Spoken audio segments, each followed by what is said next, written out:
দেশ অস্থিতিশীল করতে একের পর এক আগুন। দেশি বিদেশি ষড়যন্ত্রের অভিযোগ রিজভির। বিএনপির কণ্ঠে আওয়ামী ফ্যাসিবাদে সুর দেখছেন পরওয়ার। বগুড়ায় এনসিপি সমন্বয় সভার বাইরে ককটেল বিস্ফোরণ। নির্বাচন সামনে রেখে পরিস্থিতি ঘোলাটে করার অপপ্রয়াস দেখছেন সার্জিস আলম। যান্ত্রিক ত্রুটির কারণে বড়পুকুরিয়া তাপবিদ্যুৎ কেন্দ্রের 3টি ইউনিট বন্ধ ঘোষণা। জাতীয় গ্রিডে সরবরাহ হচ্ছে না 525 মেগাওয়াট, দ্রুত চালুর আশ্বাস। বাংলা সময়ে সঙ্গে আছি আমি তোহা খান তামিম। দেশ অস্থিতিশীল করতে একের পর এক আগুনের ঘটনা বলে সন্দেহ বিএনপির সিনিয়র যুগ্ম মহাসচিব রুহুল কবির রিজভীর। এদিকে দলটির চেয়ারপারসনের উপদেষ্টা জয়নাল আবেদিন ফারুক বলেছেন, আগুন লাগিয়ে নির্বাচন প্রতিহতের চেষ্টা করছে আওয়ামী দোসররা।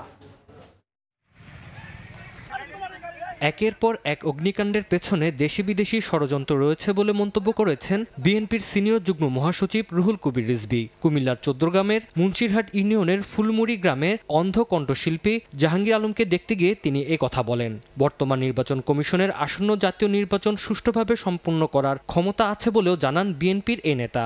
একটা বিচ্ছিন্ন বিক্ষিপ্তভাবে কোনো সামাজিক দুর্ঘটনা হতে পারে। হ্যাঁ, আমার বাসায় হঠাৎ করে কোনো একটা শর্ট সার্কিট থেকে আগুন লেগে গেল, সেটা একটা ঘটনা। কিন্তু যখন সিরিজ অফ ইনসিডেন্ট যখন হয়, তখন বুঝতে হবে এখানে কোনো কালো হাত কাজ করছে এবং বাংলাদেশকে অস্থিতিশীল করা এবং হাসিনাবিহীন বাংলাদেশ, এই বাংলাদেশ ঠিকমতো চলছে না, এটা আন্তর্জাতিকভাবে দেখানোর জন্য এটা দেশীয় এবং বিদেশি শক্তির হাত আছে। সব মিলিয়ে এখন পর্যন্ত আমরা যেটা দেখতে পাচ্ছি সেটা হলো নির্বাচন কমিশনের পক্ষে সক্ষম একটি অবাধ, সুষ্ঠু এবং ইনক্লুসিভ নির্বাচন সম্পন্ন করা। এদিকে নোয়াখালীর সোনাইমুড়ি উপজেলার নাটেশ্বরে দলটির 31 দফা লিফলেট বিতরণ করেন বিএনপির চেয়ারপারসনের উপদেষ্টা জয়নাল আবেদিন ফারুক। আওয়ামী লীগ দোসররা বারবার আগুন লাগিয়ে নির্বাচনকে প্রতিহত করার চেষ্টা করছে বলে জানান তিনি।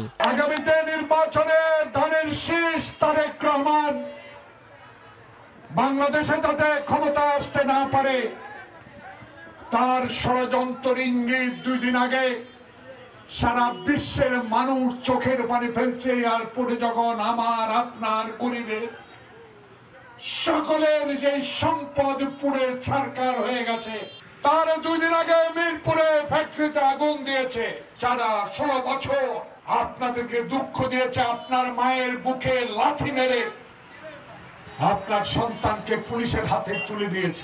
বিএনপি যেন ক্ষমতায় আসতে না পারে সেই ষড়যন্ত্রের ইঙ্গিত একের পর এক এসব অগ্নিকাণ্ডের ঘটনা বলে মন্তব্য করেছেন বিএনপি চেয়ারপারসনের উপদেষ্টা জয়নাল আবেদিন ফারুক।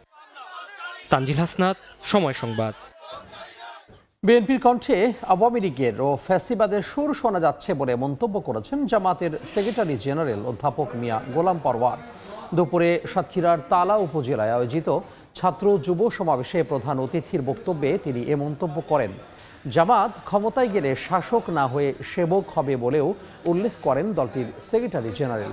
এছাড়া জামাত ঘুষ দুর্নীতিমুক্ত বাংলাদেশ চায় বলে উল্লেখ করেন তিনি।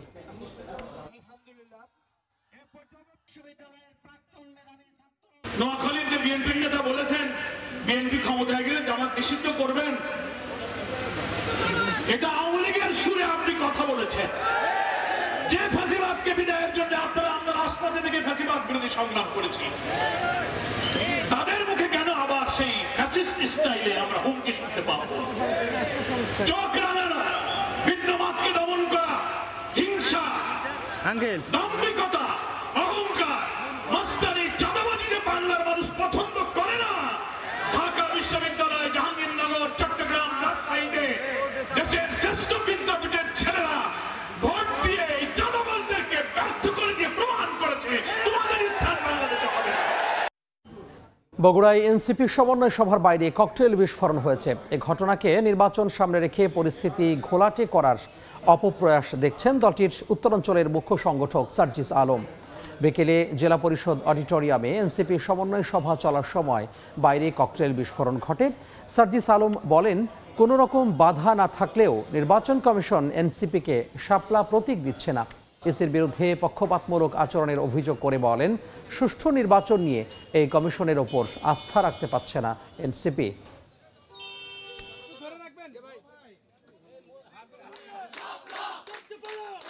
বাংলাদেশকে নিয়ে যারা চক্রান্ত করছে, ষড়যন্ত্র করছে, তাদের একটা আমরা আস্ফালন দেখতে পাচ্ছি। অডিটোরিয়ামের পাশে ককটেল বিস্ফোরণ হতে পারে। আমরা আমাদের জায়গা থেকে মনে করি যে বাংলাদেশের বর্তমান নিরাপত্তার সাথে সংশ্লিষ্ট অন্তর্বর্তীকালীন সরকারের যারা দায়িত্বে আছেন তাদের এখানে অ্যাক্টিভ থাকার কথা, ততটুকু হয়তো তারা এখন থাকছেন না। আমরা দেখেছি বাংলাদেশের গুরুত্বপূর্ণ স্থাপনাগুলোর ভিতরে ওই রকম সেন্সিটিভ জায়গায়, এয়ারপোর্টের মতো জায়গায় কিভাবে আগুন ধরে যায়।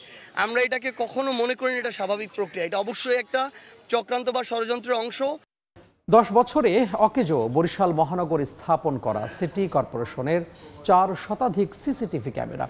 এর মধ্যে কেবল সহ চুরি হয়েছে 70টির বেশি, অথচ জানে না কর্তৃপক্ষ। বর্তমানে এসবের কোনো কার্যকারিতা না থাকায় নিরাপত্তা নিয়ে শঙ্কায় নগরবাসী। বাধ্য হয়ে 250-র বেশি ক্যামেরা স্থাপন করলেও তা পর্যাপ্ত নয় বলছে মহানগর পুলিশ। সুজয় দাসের ছবিতে অপূর্ব রিপোর্ট। পরিসংখ্যান বলছে বরিশাল বিভাগ জুড়েই হত্যা, ধর্ষণ, চুরি, ছিনতাই, ডাকাতি সবই বেড়েই চলছে। যদিও বা আইন শৃঙ্খলা রক্ষাকারী বাহিনী সিসি ক্যামেরা বসিয়ে অপরাধীদের শনাক্ত করার চেষ্টা চালাচ্ছে, কিন্তু অধিকাংশ সিসি ক্যামেরাই এখন অচল হয়ে পড়েছে রক্ষণাবেক্ষণের অভাবে। 2015-16 অর্থবছরে বরিশাল শহরের 58টি স্থানে 416টি সিসিটিভি ক্যামেরা স্থাপন করে সিটি কর্পোরেশন, কিন্তু বর্তমানে একটিও সচল নেই। কেবল সহ চুরি হয়ে গেছে 70টিরও বেশি ক্যামেরা। নগরের চিত্র পর্যবেক্ষণ ও অপরাধী শনাক্তে ক্যামেরাগুলো বেশি ব্যবহার করা হতো। বর্তমানে এসবের কোনো কার্যকারিতা না থাকায় নিরাপত্তা শঙ্কায় নগরবাসী। আমাদের যদি ক্যামেরা চালু থাকে তো দুর্ঘটনা আমরা ক্যামেরার মধ্যে দেখতে পারলাম যে কে এই দুর্ঘটনা ঘটাইছে। সিসি ক্যামেরা যদি সচল থাকতো তাহলে নিরিবিলি রাত্রে গাড়ি আমরা চালাইতে পারি। এই ক্যামেরাগুলো যদি সচল থাকতো তাহলে আমাদেরই উপকার হইতো, কারণ রাস্তায় অকারেন্স যে কোনো সময় হইতে পারে। তবে কি কারণে ক্যামেরাগুলো সংস্কার করা হয়নি তা জানে না সিটি কর্পোরেশন কর্তৃপক্ষ। বর্তমানে আর্থিক সংকটের জন্য নতুন ক্যামেরাও স্থাপন করা সম্ভব নয় বলে জানান সংশ্লিষ্টরা। টাকা পয়সা একটু ঘাটতি আছে, যার জন্য আমরা এগোতে পারছি না। অর্থাৎ পর্যায়ক্রমে আমরা আর্থিক সামর্থ্য প্রেক্ষিতে আমরা সামনের দিকে এগোবো আর কি। সিটি কর্পোরেশনের স্থাপিত ক্যামেরা অকেজো হওয়ায় শহরের 2 শতাধিক স্থানে গত 5 বছরে 260টিরও বেশি ক্যামেরা স্থাপন করে মহানগর পুলিশ। তবে নিরাপত্তা নিশ্চিতে আরও সিসিটিভি স্থাপন প্রয়োজন বলছেন নগর পুলিশ প্রধান। আরও কিছু ক্যামেরা আমাদের দরকার। আমরা সিটি কর্পোরেশন থেকে লিখিত চাইছিলাম যে আরও 50টা ক্যামেরা দেন, তারা দেয়নি। আর এই আমাদের যে ক্যামেরা যেগুলো আছে এইগুলো আমি মোটামুটি আমাদের সচল আছে, যেমন আর অচল হলে আমরা ঠিক করি। নগরীতে সিসিটিভি স্থাপনে বরিশাল সিটি কর্পোরেশন ব্যয় করে 2.5 কোটি টাকা। অপূর্ব অপু, সময় সংবাদ, বরিশাল। বাংলা সময় আরও থাকছে। 3 মাসের প্রকল্প শেষ হয়নি 2.5 বছরেও পিরোজপুরে সেতুর কাজ শেষ না করেই পালিয়েছে ঠিকাদার। ভোগান্তিতে 2 উপজেলার মানুষ, দুর্নীতির অভিযোগে তদন্ত। দিনাজপুরে বড়পুকুরিয়া তাপবিদ্যুৎ কেন্দ্রের 525 মেগাওয়াট ক্ষমতা সম্পন্ন 3টি ইউনিট বন্ধ ঘোষণা করা হয়েছে। এতে বন্ধ রয়েছে জাতীয় গ্রিডে বিদ্যুৎ সরবরাহ ব্যবস্থা। দুপুরে বড়পুকুরিয়া তাপবিদ্যুৎ কেন্দ্রের প্রধান প্রকৌশলী মোহাম্মদ আবু বক্কর সিদ্দিক এই তথ্য নিশ্চিত করেন। জানান, গত 16 অক্টোবর গভর্নর ভালভ স্টিম সেন্সরে 4টি টারবাইন নষ্ট হয়ে যাওয়ায় 275 মেগাওয়াট ক্ষমতা সম্পন্ন 3টি ইউনিটে বিদ্যুৎ উৎপাদন বন্ধ হয়ে যায়। পরে 125 মেগাওয়াট ক্ষমতা সম্পন্ন 1 নম্বর ইউনিট থেকে 50 মেগাওয়াট বিদ্যুৎ জাতীয় গ্রিডে সরবরাহ করা হলেও রোববার টিউব ফেটে যাওয়ায় বন্ধ ঘোষণা করা হয়েছে। 3য় ইউনিটের মেরামত কাজ চলছে বলে জানান প্রকৌশলী। জগন্নাথ বিশ্ববিদ্যালয় ছাত্রদল নেতা মোহাম্মদ জোবায়েদ হোসেন হত্যার প্রতিবাদে বিক্ষোভ মিছিল করেছে বরিশাল বিশ্ববিদ্যালয়ের শিক্ষার্থীরা। সকালে ক্যাম্পাসে একটি বিক্ষোভ মিছিল বের করে বিশ্ববিদ্যালয় শাখা ছাত্রদল। মিছিলটি বিভিন্ন সড়ক প্রদক্ষিণ শেষে ক্যাম্পাসের কেন্দ্রীয় শহীদ মিনারে গিয়ে শেষ হয়। এই সময় এক সংক্ষিপ্ত সমাবেশে বক্তারা বলেন, একজন নিরপরাধ শিক্ষার্থীকে পরিকল্পিতভাবে হত্যা করা হয়েছে। শিগগিরই জড়িতদের গ্রেফতার করে বিচারের দাবি জানান তারা। ধর্মীয় শিক্ষা বাধ্যতামূলক করতে কুমিল্লায় মানববন্ধন হয়েছে। সকালে নগরের কান্দির পাড়ের টাউন গেটে এ কর্মসূচি পালন করে ইসলামিক স্টাডিজ ফোরাম নামে একটি সংগঠন। এ সময় মাধ্যমিক ও উচ্চ মাধ্যমিক পর্যায়ের সব শিক্ষা প্রতিষ্ঠানে ইসলাম শিক্ষা বিষয়ের শিক্ষক নিয়োগের দাবি জানান তারা। দ্রুত দাবি পূরণ না হলে কঠোর আন্দোলনেরও হুঁশিয়ারি দেন তারা। মানববন্ধনে সংগঠনের সদস্যসহ বিভিন্ন কলেজের ইসলামিক স্টাডিজ বিভাগের শিক্ষক শিক্ষার্থীরা উপস্থিত ছিলেন। দিনাজপুরে হাজী মোহাম্মদ দানিশ বিজ্ঞান ও প্রযুক্তি বিশ্ববিদ্যালয়ে শিক্ষার্থীদের দুই গ্রুপের সংঘর্ষে বেশ কয়েকজন আহত হয়েছেন। এ ঘটনায় এক শিবির কর্মীকে সাময়িক বহিষ্কার করেছে প্রশাসন। রোববার রাতে শহর থেকে ক্যাম্পাসগামী বাসে উচ্চস্বরে কথা বলা নিয়ে সিনিয়র জুনিয়রদের কথা কাটাকাটি হয়। পরে বাস স্ট্যান্ডে উভয় পক্ষের ধাওয়া পাল্টা ধাওয়া ও সংঘর্ষ হয়। এক শিক্ষার্থীকে ছুরিকাঘাতের অভিযোগ ওঠে ১৯ ব্যাচের শিক্ষার্থী ও শিবির নেতা আনসারুল ইসলামের বিরুদ্ধে। এ ঘটনায় বিশ্ববিদ্যালয় প্রশাসন তাকে সাময়িকভাবে বহিষ্কার করেছে। পাশাপাশি তদন্ত কমিটি গঠনের আশ্বাস দিয়েছে কর্তৃপক্ষ। ঠাকুরগাঁওয়ে সিন্ডিকেট ভেঙে সার সংকট নিরসনে বিশেষ বরাদ্দের দাবি জানিয়েছে জাতীয় নাগরিক পার্টি এনসিপি। দুপুরে দলটির যুগ্ম মুখ্য সংগঠক গোলাম মর্তুজা সেলিমের নেতৃত্বে একটি টিম জেলা প্রশাসকের মাধ্যমে কৃষি উপদেষ্টা বরাবর স্মারকলিপি প্রদান করেন। এ সময় সার আমদানি, পরিবহন ও গুদামজাতকরণে কোনো অনিয়ম না করার আহ্বান জানানো হয়। পাশাপাশি সিন্ডিকেট ভেঙে এ বিষয়ে কঠোর পদক্ষেপ গ্রহণ ও সার সরবরাহ ব্যবস্থার উপর কঠোর তদারকির ব্যবস্থা চালুর দাবি জানান তারা।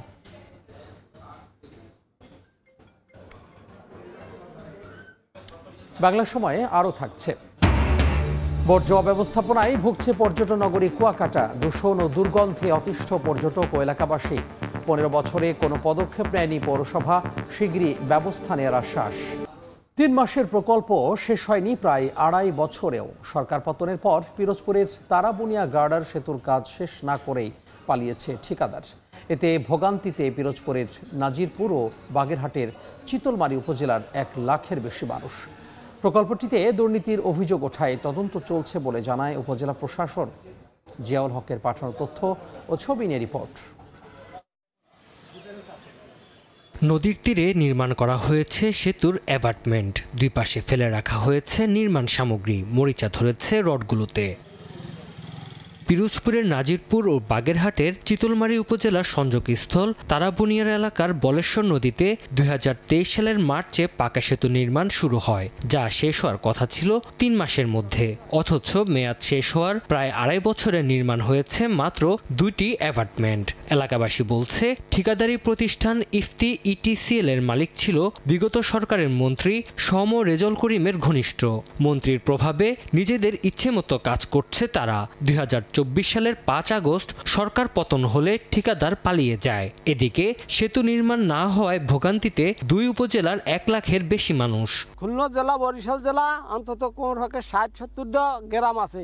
এই হিন্দি সমস্ত কিছু তরকারি, মাছ, ছাগল তাও এইখান থেকে পার হয়। আওয়ামী লীগ সরকার থাকতে মন্ত্রী আমাদের সম রেজাউল করিম, তার ভাই করছে কাজটা। এখন দীর্ঘদিন ফেলানো রয়েছে, তারা তো নাই এলাকায়, দেশে নাই। স্কুলে যাতায়াতে আসতে সমস্যা হয়। পানি তলিয়ে গেলে তখন আমাদের ব্রিজটা তলায় যায়, আমরা হাঁটাচলা করতে পারি না। কয়েকদিন পর পর এই ব্রিজটা হয়ে যায়, মানে ভাঙে যায়, আবার মেরামত করতে সমস্যা হয়। যদি ব্রিজটা হতো তাহলে আমাদের খুবই উপকার হতো।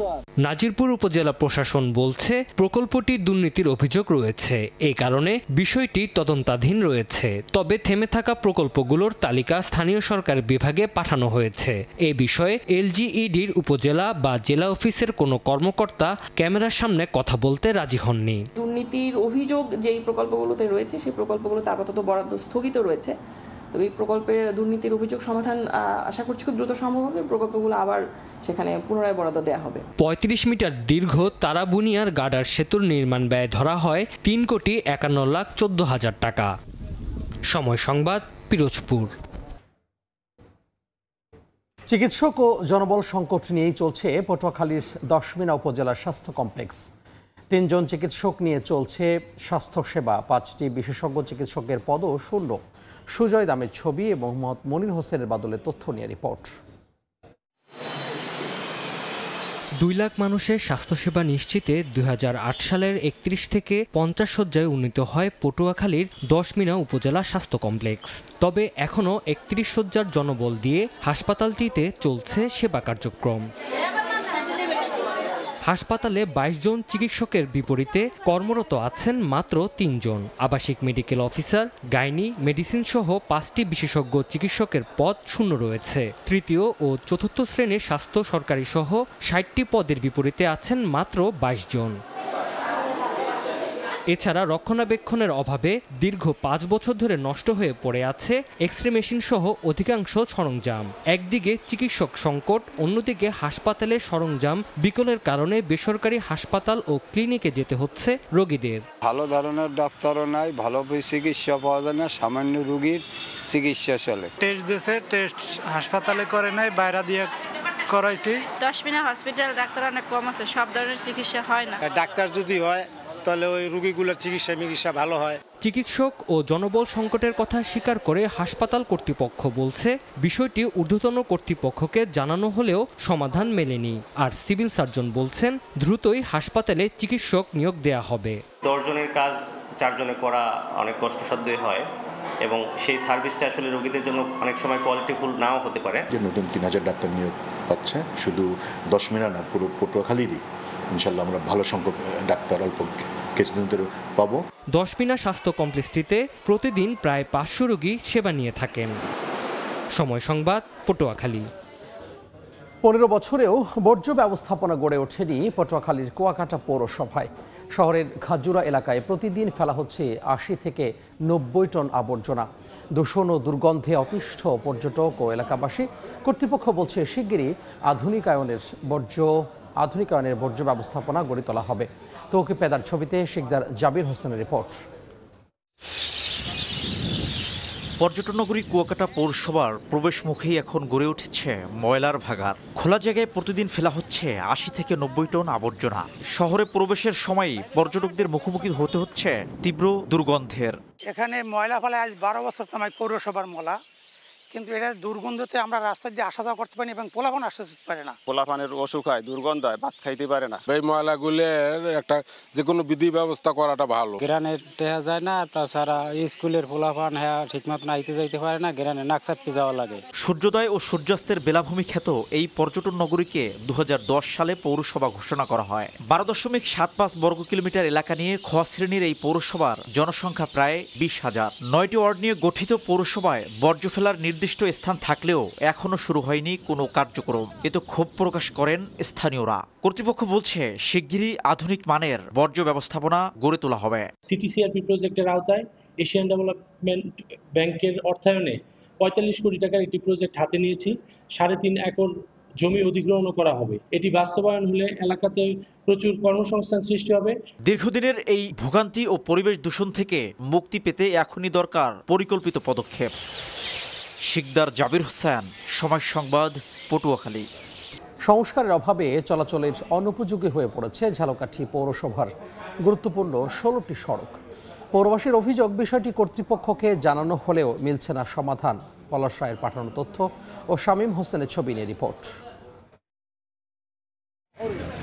খানাখন্দে ভরা সড়ক, বেশিরভাগ অংশের কার্পেটিং উঠে গেছে। বৃষ্টিতে সৃষ্টি হয়েছে জলাবদ্ধতা। দীর্ঘদিন সংস্কারের অভাবে বেহাল দশা ঝালকাঠি পৌরসভার গুরুত্বপূর্ণ 16টি সড়কের। ছোট বড় গর্ত সৃষ্টি হয়ে অনেক অংশ চলাচল অনুপযোগী হয়ে পড়েছে। পৌরবাসী বলছেন বিষয়টি কর্তৃপক্ষকে জানানো হলেও মিলছে না সমাধান। এতে চরম ভোগান্তিতে আছেন তারা। অনেক রাস্তায় আছে যে আমরা রিক্সা নিয়ে না, কি জন্য রাস্তাটা এত খারাপ, হাইটে দিতে হয়। আমরা বহুবার প্রশাসনের শরণাপন্ন হয়েছি, ইলেকট্রনিক্স মিডিয়ার মাধ্যমে আমরা দৃষ্টি আকর্ষণ করার চেষ্টা করেছি, কিন্তু কোনো লাভ হয়নি। এরকম রাস্তা 3 সাইডে, এতে গাড়ি ঘোড়ার 2 সপ্তাহের মধ্যে লিক হয়। এখানেরটাই এই অবস্থা। তারপর ভিতরে বহু রাস্তা আছে যে রাস্তা চলাচলের কোনো উপযোগী নাই মানুষের। পৌরসভার কোনো সুবিধা থেকে, বিশেষ করে রাস্তার সুবিধা থেকে আমরা পুরোপুরি বঞ্চিত। মানুষ চলাচল করে, এদিকে আসতে চায় না, রিক্সাওয়ালা আসতে চায় না। পৌরসভা কর্তৃপক্ষ বলছে এর মধ্যে 5টি সড়কের জন্য বরাদ্দ এসেছে। পর্যায়ক্রমে সব সড়কের সংস্কারের আশ্বাস সংশ্লিষ্ট কর্মকর্তার। আমাদের প্রত্যেকটা রাস্তায় আমাদের সিটিসিআরপি প্রকল্পের প্রথম ও দ্বিতীয় এবং তৃতীয় ফেজে এটা অ্যাপ্রুভড করা আছে। ইতিমধ্যে প্রথম পর্যায়ের কাজ 5টি রাস্তার কাজ শেষ পর্যায়ে আছে, দ্বিতীয় পর্যায়ে 3টি এবং সর্বশেষ পর্যায়ে আমরা 8টি। 11টি রাস্তা হয়ে গেলে এই শহরে আসলে আর কোনো রাস্তা ব্যবহার অনুপযোগী থাকবে না এবং জনগণের ভোগান্তি অনেকাংশেই লাঘব হবে। পৌর কর্তৃপক্ষের তথ্য মতে সড়কের বেহাল দশার কারণে ভোগান্তিতে আছেন পৌরসভার 50,000 বাসিন্দা। সময় সংবাদ, ঝালকাঠি। চাঁদপুরে আগুনে পুড়ে গেছে 7টি ব্যবসা প্রতিষ্ঠান। সকালে সদর উপজেলার বাগাতি চৌরাস্তা এলাকায় হঠাৎই একটি দোকানে আগুন লাগে। মুহূর্তের মধ্যে আগুন ছড়িয়ে পড়ে আশপাশের দোকানে। খবর পেয়ে ফায়ার সার্ভিসের 2টি ইউনিট 1 ঘন্টা চেষ্টা চালিয়ে আগুন নিয়ন্ত্রণে আনে, কিন্তু তার আগে পড়ে যায় খাবার, হোটেল সহ 7টি ব্যবসা প্রতিষ্ঠান। তাৎক্ষণিক আগুন লাগার কারণ জানা যায়নি।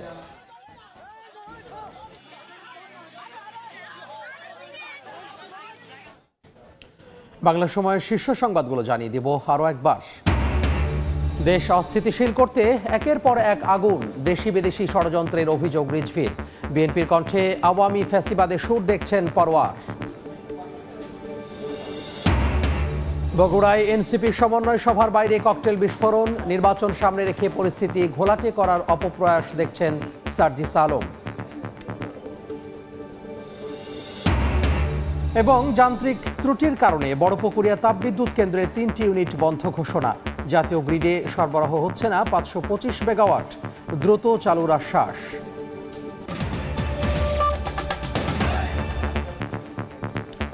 এই ছিল বাংলার সময়। এরপর সন্ধ্যার সময় নিয়ে সঙ্গে থাকবেন সহকর্মী জাফর সাদিক। ধন্যবাদ তামিম। সন্ধ্যার সময় নিয়ে ফিরছি কিছুক্ষণ পর, সঙ্গে থাকুন সময়।